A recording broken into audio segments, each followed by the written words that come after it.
अस्सलाम वालेकुम। I am सुल्तान अली। जिस तरह के आप जानते हैं कि मिनिस्ट्री ऑफ डिफेंस के तहत FGEI में यानी कि फेडरल गवर्नमेंट एजुकेशनल इंस्टीट्यूशंस में 257 सीट्स अनाउंस हुई हैं एलिमेंट्री स्कूल टीचर की। तो उन सीट्स पे अप्लाई करने का प्रोसेस शुरू हो चुका है। अप्लाई करने की लास्ट डेट है 10 फरवरी 2025। तो आज की इस वीडियो में हम एक पास्ट पेपर डिस्कस करेंगे। 2024 में भी ये सीटें आई थी, तब भी एलिमेंट्री स्कूल टीचर की सीटें थी और तब एक पेपर हुआ था। आज हम वो पेपर डिटेल से डिस्कस करेंगे ताकि आपको आइडिया हो सके कि ये टेस्ट किस तरह का होता है, इसमें किस तरह के क्वेश्चंस पूछे जाते हैं और इसमें किस तरह का सिलेबस इन्वॉल्व होता है। सबसे पहले इस पेपर के टोटल 100 मार्क्स होते हैं, 50 MCQs होते हैं। तो इसका मतलब ये हुआ कि हर MCQ के 2 नंबर होते हैं और नेगेटिव मार्किंग नहीं होती, यानी कि अगर आपने 50 में से 40 MCQs ठीक कर लिए तो आपके 80 नंबर होंगे। तो आपको पेपर पैटर्न समझ में आ गया। अब हम बात करते हैं पेपर में टाइप ऑफ क्वेश्चंस की। 10 क्वेश्चंस इंग्लिश के पोर्शन में से आए थे जो लास्ट पेपर हुआ था। 10 question Pakistan affairs / general knowledge से आए थे। 10 क्वेश्चन मैथमेटिक्स से थे। 10 क्वेश्चन पेडागोजी से थे और इसी तरह 10 क्वेश्चन हमारे पास थे। एक और पोर्शन था, चलिए वो हम साथ साथ देख लेंगे। स्टार्ट लेते हैं सबसे पहले क्वेश्चन से। ये हमारा पहला क्वेश्चन है 2024 के पेपर से। तो first question was the antonym of invincible is. Invincible का एंटोनिम क्या है? एंटोनिम का मतलब होता है ऑपोजिट मीनिंग वाला वर्ड। तो इनविंसिबल का मतलब होता है कि किसी भी सिचुएशन का मुकाबला करने की सलाहियत रखना। इससे ऑपोजिट होता है किसी भी सिचुएशन में जल्दी नुकसान उठा लेना। तो इनविंसिबल का जो एंटोनिम बनेगा वो बनेगा वल्नरेबल, यानी कि susceptible to any kind of harm is vulnerable. तो इनविंसिबल का ऑपोजिट होगा वल्नरेबल। नेक्स्ट क्वेश्चन है the synonym of reconcile. Reconcile होता है किसी बात पे इकट्ठे हो जाना, किसी बात पे एग्री हो जाना, किसी बात पे 2 ओपिनियंस इकट्ठे कर लेना या 2 फ्री कैन को इकट्ठा कर लेना। तो इसका सेम मीनिंग में वर्ड क्या है? सिनोनिम का मतलब होता है कोई ऐसा वर्ड जिसके सेम मीनिंग हो। तो इनमें से integrate is the right answer, क्योंकि इंटीग्रेट का मतलब ये होता है कि 2 चीजों को इकट्ठा कर लेना। नेक्स्ट क्वेश्चन है हमारा to emerge out of thin air means to. अब पहले 2 क्वेश्चन थे सिनोनिम एंटोनिम के पोर्शन से। ये क्वेश्चन है एक इडियम की तरह, to emerge out of thin air. तो इसका मतलब क्या होता है? इसका मतलब होता है टू अपीयर सडनली, मतलब अचानक से अपीयर हो जाना, अचानक से जाहिर हो जाना, अचानक से किसी जगह पहुंच जाना। नेक्स्ट क्वेश्चन है it was raining heavily yesterday night so they. हमने इस सेंटेंस को कंप्लीट करना है। It was raining heavily yesterday night so they. तो इसमें हमारे पास पहला ऑप्शन है did not go, which is the right answer. Second है डिड नॉट वेंट। जब डिड लग गया तो फिर वेंट नहीं लगता। नेक्स्ट है वुड नॉट गो और वुड नॉट गोन, वो भी यहां पे नहीं आते। तो हमारा राइट आंसर है डिड नॉट गो। नेक्स्ट है if she dash hard she would have passed the exam. तो ये हमारे पास एक सेंटेंस है, कंडीशनल काइंड ऑफ सेंटेंस, जिसमें 2 हिस्से हैं सेंटेंस के। तो इसका सही आंसर बनेगा if she had worked hard. अगर उसने सख्त मेहनत की होती वो इम्तिहान पास कर चुकी होती। नेक्स्ट है the participants did not agree dash the agenda presented. अब पिछले हमारे जो क्वेश्चंस थे वो सेंटेंस स्ट्रक्चर के थे। ये हमारे पास क्वेश्चन है प्रेपोजिशन के पोर्शन से। तो एग्री के साथ कौन सी प्रेपोजिशन यूज होगी? तो एग्री के साथ यूज होती है with. So the participants did not agree with the agenda presented. The dash weather forced us to stay indoor. तो किस तरह का वेदर फोर्स कर सकता है घर पे रहने के लिए? तो शदीद किस्म का मौसम।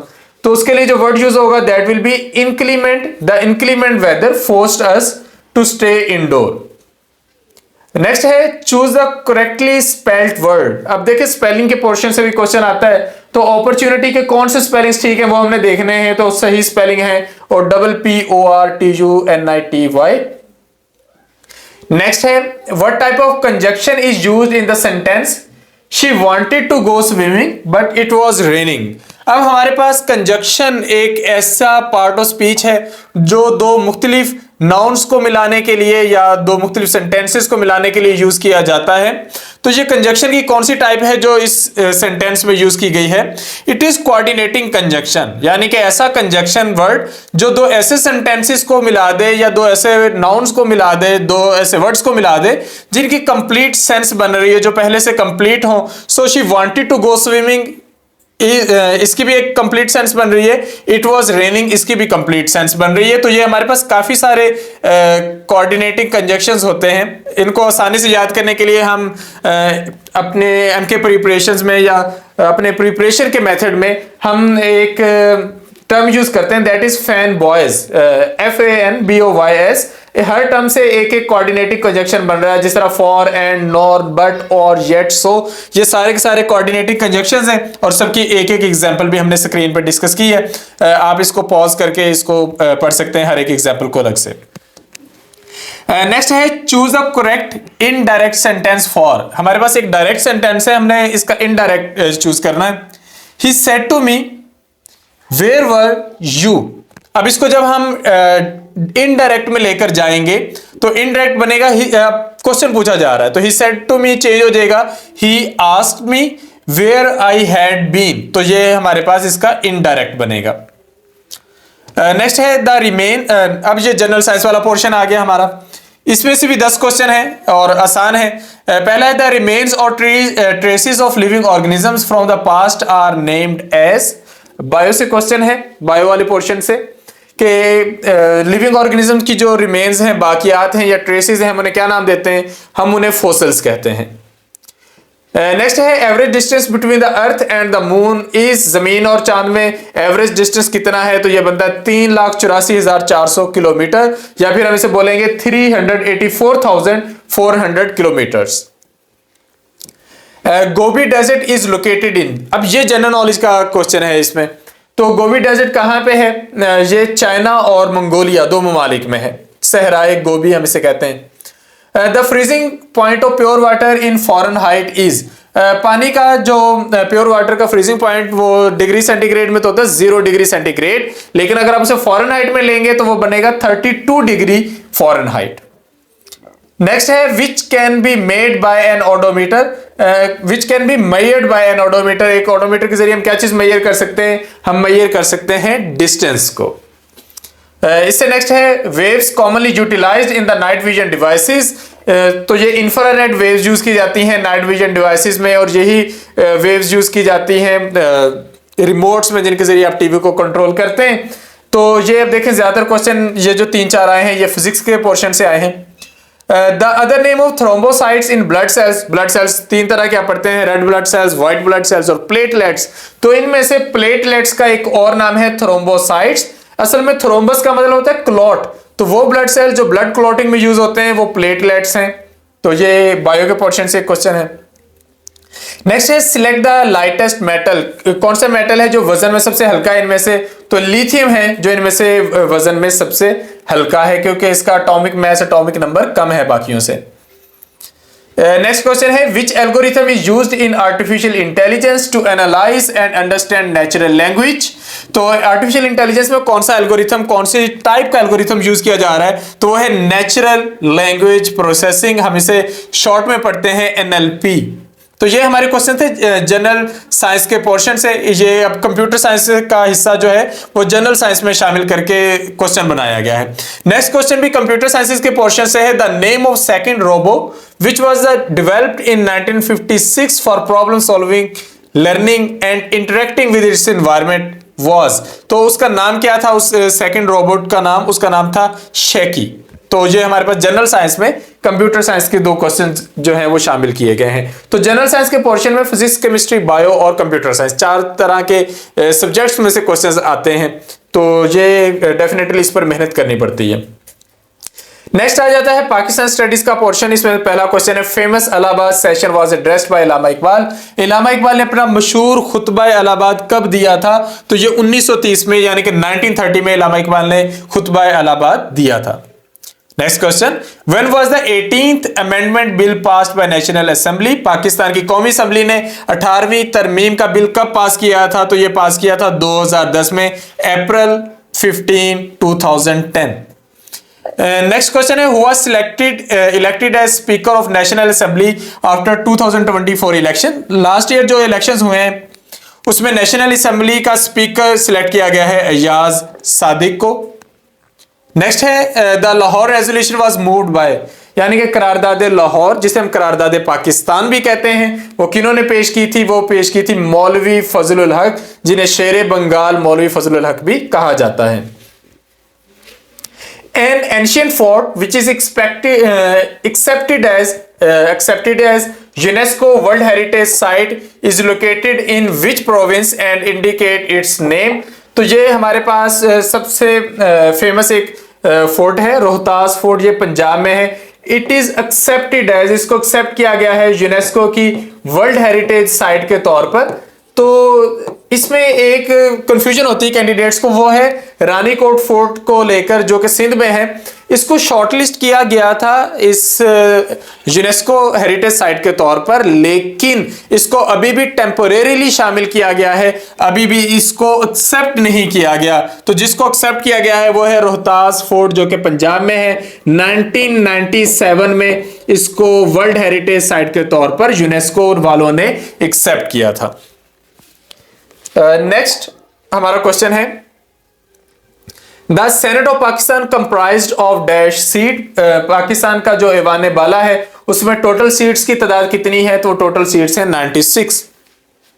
इससे नेक्स्ट क्वेश्चन है, Pakistan become a member of United Nations in? Pakistan United Nations का मेंबर कब बना? तो ये 1947 में पाकिस्तान यूनाइटेड नेशंस का मेंबर बन गया था। New political map of Pakistan was unveiled on? Pakistan का नया पॉलिटिकल मैप कब अनवील किया गया? जिसमें हमने जो कुछ चेंजेस की हैं इंडिया के, वो कश्मीर को अपने साथ एनेक्स करने के बाद, तो वो अनवील किया गया 4 अगस्त 2020 में। तो ये आपने सही तरीके से ऐसे याद कर लेना है। 2020 में ये काम हुआ था, तब पीएम इमरान खान की हुकूमत थी। तो ये भी पूछा जा सकता है कि किसकी हुकूमत में ये काम हुआ था। नेक्स्ट है, currently the status of Gilgit Baltistan is? इस वक्त गिलगित बल्तिस्तान का स्टेटस क्या है? क्या ये पाकिस्तान का सूबा बना दिया गया है? नहीं, अभी तक इसका जो स्टेटस चल रहा है वो है सेमी प्रोविंशियल स्टेटस। अभी तक इसे नीम सूबाई जो दर्जा है वो दिया गया है। नेक्स्ट है, the largest textile production centre of Pakistan? Pakistan में सबसे बड़ा टेक्सटाइल प्रोडक्शन सेंटर कौन सा सिटी है? That is Faisalabad. फैसलाबाद मशहूर है कपड़े के लिए, टेक्सटाइल के लिए। ये क्वेश्चन थे हमारे पाकिस्तान अफेयर्स के पोर्शन से। अब हम आते हैं जनरल मैथमेटिक्स की तरफ। जनरल मैथमेटिक्स में से भी 10 क्वेश्चन है। पहला क्वेश्चन है, if A and B are disjoint sets then A intersection B is equal to. अब डिसजॉइंट सेट्स ऐसे सेट्स होते हैं जिनमें कुछ कॉमन ही नहीं है। तो अगर दो सेट्स में कुछ कॉमन नहीं है तो इंटरसेक्शन विल बी 0, यानी कि उसमें कुछ भी नहीं होगा, क्योंकि इंटरसेक्शन में हमने कॉमन चीजें ही लेनी होती हैं दो सेट्स के दरमियान। तो ए और बी पहले ही डिसजॉइंट सेट्स हैं। नेक्स्ट है, ये उसी को सॉल्व किया गया है कि एग्जांपल के जरिए। फॉर एग्जांपल ए सेट में 1 2 3 है और बी सेट के एलिमेंट्स हैं 4 5 6। अब दोनों में कुछ भी कॉमन नहीं है, दोनों डिसजॉइंट सेट्स हैं, तो इनका जो आंसर होगा, इनका जो इंटरसेक्शन होगा, that will B 0। The average of first 5 prime numbers is? पहले 5 प्राइम नंबर्स का जो एवरेज है वो हमने निकालना है। प्राइम नंबर ऐसे नंबर्स होते हैं जो अपने अलावा किसी पर तकसीम नहीं होते।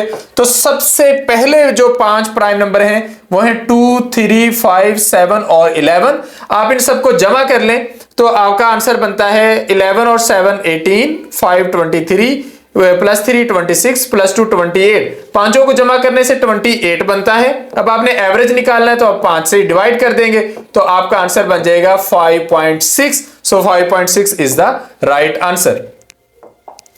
नेक्स्ट है, simplified 2 raise to power 3 multiply 3 square. तो हमने इसको सिंप्लीफाई करना है। तो जब आप 2 की पावर 3 लेंगे तो आपका आंसर आएगा 8, यानी कि 2 मल्टीप्लाई 2 मल्टीप्लाई 2, तो 8 इसका जवाब आएगा।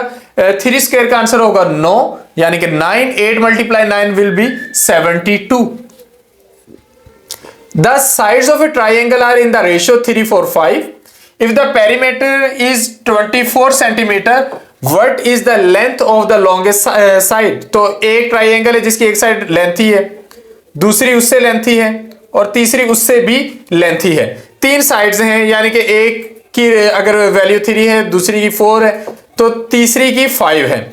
तो हमने सबसे लॉन्गेस्ट साइड की लेंथ फाइंड आउट करनी है। तो हम सपोज करते हैं कि 3x 4x और 5x ये साइड्स हैं ट्राइंगल की, तीन साइड्स, और इनका जो पेरीमीटर है यानी कि इसका टोटल जो हमारे पास लेंथ बनती है तीनों को जमा करने से वो बनती है 3 + 4 7 + 5 12। तो ये हमारे पास 12x बनती है साइड, और हमारे पास इसका जो टोटल पेरीमीटर है वो 24 सेंटीमीटर है। तो हमारे पास हो जाएगा 12x = 24 सेंटीमीटर, और x की वैल्यू आ जाएगी 2।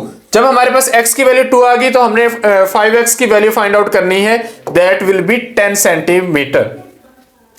नेक्स्ट क्वेश्चन है what is the average of number 0 0 4 10 5 and 5। सबको जमा कर लें और टोटल नंबर्स पे तकसीम कर दें। तो ये हमारे पास 24 बनता है इसका सम, और इसको जब हम 6 पे तकसीम करेंगे क्योंकि टोटल 6 डिजिट्स हैं, तो हमारा जो आंसर बनेगा वो आएगा 24/6 विल बी इक्वल टू 4।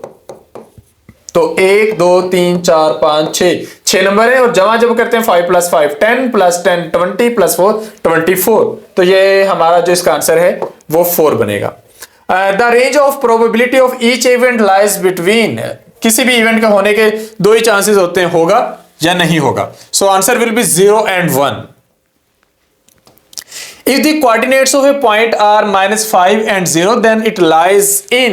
अब हमारे पास जो कोऑर्डिनेट्स होते हैं उनको हम यूं देखते हैं कि फॉर एग्जांपल हमारे पास ये x है और इसकी वैल्यू प्लस में है, ये x है इसकी वैल्यू माइनस में है, y प्लस में है, y माइनस में है। तो हमारे पास कोऑर्डिनेट्स है -5, यानी कि x की जो वैल्यू है वो हमारे पास माइनस में है तो वो यहां पे है, और y की वैल्यू 0 है तो ये यहीं पर हमारा जो कोऑर्डिनेट है वो लाई कर रहा है। सो आर कोऑर्डिनेट या हमारा जो ये सेट है ये लाई कर रहा है x में और नेगेटिव साइड पे। So answer will be x negative axis या x axis actually in fact. Next है if 20% of a is equal to 80% of b which of the following is equal to a + b। तो हमारे पास इसका solution ये बनता है कि फॉर एग्जांपल हम कह लेते हैं कि 20% ऑफ a इज 0.2 a और 80% ऑफ b जो है वो है 0.8 b। अब हमने कहा ये इक्वल है तो इसका मतलब ये है कि 0.2 a जो इक्वल है 0.8 b के। अब हम यहां पर जब 0.2 को इधर लाके डिवाइड करेंगे तो हमारे पास आंसर आएगा a is equal to 4b, यानी कि आप इसे लिखेंगे 0.2a is equal to 0.8b। तो आप 0.2 को जब इधर लाके डिवाइड करेंगे तो एक तो हमारे पास ये डेसिमल्स खत्म हो जाएंगे एक दूसरे से, जब हम इसे डिवाइड करेंगे तो ये आंसर आएगा 4b। और या फिर हम इसे यूं लिख सकते हैं कि b is equal to a/4, यानी कि हमारे पास ये आ जाएगा 0.25a। तो अब हमारे पास a की वैल्यू भी है, b की वैल्यू भी, हम दोनों तरीकों से फाइंड आउट कर सकते हैं। हमें आंसर चाहिए a में, तो हम क्या करेंगे कि b की वैल्यू पुट करेंगे। तो a + b is equal to a + b की वैल्यू है 0.25a, तो हमारे पास आ जाएगा इन दोनों को जमा करने से 1.25a। तो इसमें हमारे पास कोई भी आंसर ठीक नहीं दिया गया, और अगर पेपर में इस तरह का क्वेश्चन आ जाए जिसमें कोई भी आंसर ठीक ना दिया गया हो तो वो सबका ठीक हो जाता है। तो इस तरह के क्वेश्चंस भी आ सकते हैं, उसकी परेशानी नहीं लेनी कि आप लोगों ने गलत कर दिया, उनकी तरफ से गलत है तो सबको मार्क्स मिलेंगे। नेक्स्ट है विच of the following expresses the area of a circle in terms of c it's circumference. अब c जो है ये सर्कमफेरेंस होता है। अब आपके पास जो किसी भी सर्कल का एरिया जो फाइंड आउट करने का फार्मूला है वो रेडियस के अकॉर्डिंग होता है कि a is equal to πr²। अब आपने जो वैल्यू फाइंड आउट करनी है वो c की टर्म्स में फाइंड आउट करनी है, तो अब r को रिप्लेस करोगे c से। उसके लिए हमारे पास एक टेक्निक है, हम उसकी तरफ जाते हैं। आप अपना यहाँ पे सही आंसर देख लें कि हमारा जो सही आंसर है वो है c² डिवाइडेड बाय 4π। तो ये c² है। अब हम यहाँ पर देखते हैं ये कैसे है। तो हमारे पास जो सर्कमफ्रेंस का फार्मूला होता है वो होता है c is equal to 2πr। हम यहाँ से r की वैल्यू निकाल लेते हैं, यानी कि 2π इधर मल्टीप्लाई हो रहा है, इधर आके डिवाइड हो जाएगा। So r will be equal to c divided by 2π। Area का फॉर्मूला है area is equal to pi r square. अब आपके पास आर की वैल्यू सी की फॉर्म में आ चुकी है, आप वो वैल्यू यहां पे पुट करें, सी विल बी सी स्क्वायर और 2 पाई बन जाएगा 4 पाई स्क्वायर, जो इस पाई से कैंसिल होने के बाद बन जाएगा सी स्क्वायर डिवाइडेड बाय 4 पाई। तो ये हमारे पास एरिया है किसी भी सर्कल का, अगर हम उसे प्रेजेंट करना चाहते हैं in the form of circumference, और अगर हमने उसे सिंपली प्रेजेंट करना है तो सिंपल तो है ही, a is equal to pi r square. Next हमारे पास लास्ट पोर्शन है पेडागोजी का, इसमें से भी 10 क्वेश्चन है, यानी कि ये प्रोफेशनल लेवल के क्वेश्चंस हैं, हम एक एक करके सबको डिस्कस करते हैं। So first question is which theory of cognitive development emphasises the role of social interaction and play in learning. किस तरह की टेक्निक है या कॉग्निटिव थ्योरी है जो सोशल इंटरेक्शन और प्ले को इन्वॉल्व करना चाहती है लर्निंग में? तो ये थ्योरी हमारे पास है सोशल कल्चरल लर्निंग थ्योरी, और ये लेफ्ट विगोस्की ने दी थी। ये हमारे पास है social cultural learning theory. Next है what instructional strategy encourages students to analyse information and draw conclusions. किस तरह की स्ट्रेटजी है जिसमें इंफॉर्मेशन को पहले एनालाइज किया जाता है फिर कंक्लूजन्स निकाले जाते हैं, that is inquiry based learning, यानी कि क्वेश्चंस के जरिए किसी चीज को सीखना, इंक्वायरी बेस्ड किसी चीज को सीखना। नेक्स्ट है the national standards that outline learning expectations for students are called. जो नेशनल लेवल पर या स्टेट लेवल पर स्टैंडर्ड्स सेट किए जाते हैं उनके लिए हम टेक्निकल टर्म क्या यूज करते हैं, that is again standards. Next question है which classroom management technique involves dividing students into small groups to complete a task. तो कौन सी टेक्निक है जिसमें स्टूडेंट्स को स्मॉल ग्रुप्स में तकसीम किया जाता है, दैट इज कोऑपरेटिव लर्निंग के स्टूडेंट्स के छोटे छोटे ग्रुप बना दिए जाएं और फिर उनके जिम्मे टास्क लगा दिए जाएं, वो उसको कंप्लीट करें। इससे मिलती जुलती टेक्निक फोकस ग्रुप है, लेकिन ये फीडबैक के लिए यूज की जाती है। इसके मुकाबले में जो कोऑपरेटिव लर्निंग है ये लर्निंग प्रोसेस के लिए यूज की जाती है। नेक्स्ट है what is the primary goal of effective classroom management. एक इफेक्टिव क्लास कौन सी होती है जहां पे स्टूडेंट्स को लर्निंग के लिए सेफ इन्वायरमेंट मिले, मोटिवेटेड और अच्छा इन्वायरमेंट मिले। तो हमारे पास राइट आंसर होगा to create a safe and conductive learning environment. Next question है which type of assessment provides ongoing feedback to improve student learning. अब फीडबैक दो तरह का हो सकता है, फॉर्मेटिव हो सकता है, समेटिव हो सकता है। तो वो फीडबैक जो ड्यूरिंग द प्रोसेस लिया जाता है, ड्यूरिंग द स्टडीज लिया जाता है, फाइनल एग्जाम्स से पहले लिया जाता है और क्लास के दौरान हर मंथ और हर वीक, तो उस किस्म के असेसमेंट को हम बोलते हैं फॉर्मेटिव असेसमेंट। इससे ऑपोजिट होता है समेटिव असेसमेंट, जो कि लिया जाता है साल के एंड पे या सेशन के एंड पे या सेमेस्टर के एंड पे, जस्ट उसके मार्क्स देखने के लिए, उसकी फाइनल परफॉर्मेंस देखने के लिए। नेक्स्ट है which model of learning combines in person instruction with online और डिजिटल कंपोनेंट्स। तो किस किस्म की लर्निंग में दोनों चीजों को मिलाया जाता है, that is blended kind of classroom, यानी कि blended classroom. Which pedagogical approach emphasises developing students emotional intelligence and social skills. किस किस्म की अप्रोच है जो यूज की जाती है स्टूडेंट्स के अंदर इमोशनल इंटेलिजेंस प्रोड्यूस करने के लिए और सोशल स्किल्स प्रोड्यूस करने के लिए, that is social emotional learning, ताकि स्टूडेंट्स अपने सोशल बिहेवियर को मैनेज करना सीख लें। नेक्स्ट है what is the key principle behind the flipped classroom model. Flipped classroom model का जो इसकी साइकोलॉजी है वो क्या है, या फिर इसका प्रिंसिपल क्या है? इसका प्रिंसिपल ये है कि जो लर्निंग का प्रोसेस है वो जस्ट क्लासरूम तक महदूद ना रहे। So there is no distinction between classroom and homework activities, दोनों तरफ जो इन्वायरमेंट है वो सेम मिलेगा। In project-based learning, students engage in projects that require them to।